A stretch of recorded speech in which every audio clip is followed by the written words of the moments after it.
everyone, this is Rebecca Arbona with BrandTrue, and I want to talk about whether or not you actually need to have a unique brand name.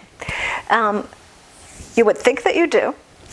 So sometimes in the process of naming, clients will feel like if there's another company anywhere that has a name, that name is not available to them.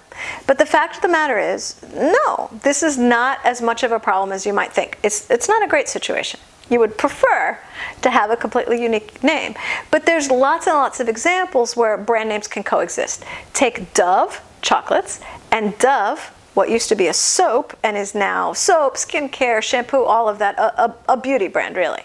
And there's no confusion. People understand what each of those brands stands for. An example that I like even more is Delta. It's an airline. It's a faucet, it's a dental insurance company, and nobody is confused about which is which, right?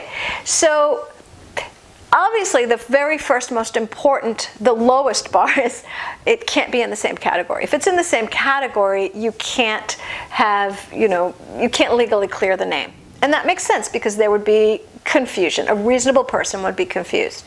But once you've gotten past that hurdle, it's still, you need caution.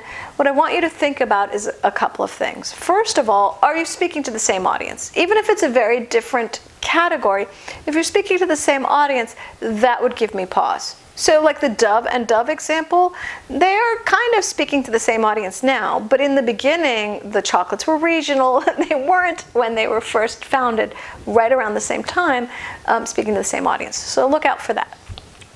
The second thing that I want you to think about is sort of tonality, right? So if you are a very wholesome brand serving, family or kids or something like that, and it turns out that a brand with the same name is for, alcohol or for something illicit, you have problems. I once did a project dealing with a pet brand where we were having a lot of names around love and affection, and we found that when you're talking about love and you go looking, there's a lot of, can I say it, sex toys and porn with those names. And after we washed our brains with bleach from the things that we found, we really felt like lots of names were completely ruled out. No similarity is allowed.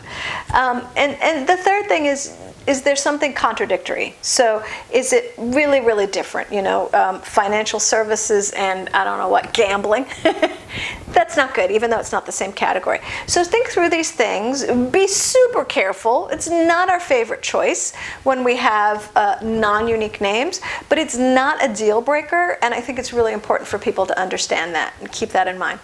Let me know what you think. I love hearing from you, always, always. Thanks for watching. I wanted to let everyone know, normally we do full projects with corporate clients, but with everything that's going on, we want to support small business. So we've offered brand therapy, a few limited slots for small businesses, entrepreneurs, social enterprises. Check us out at BrandTrue.com, brand therapy, and let's see if we can work together. We would love to support you. Thanks.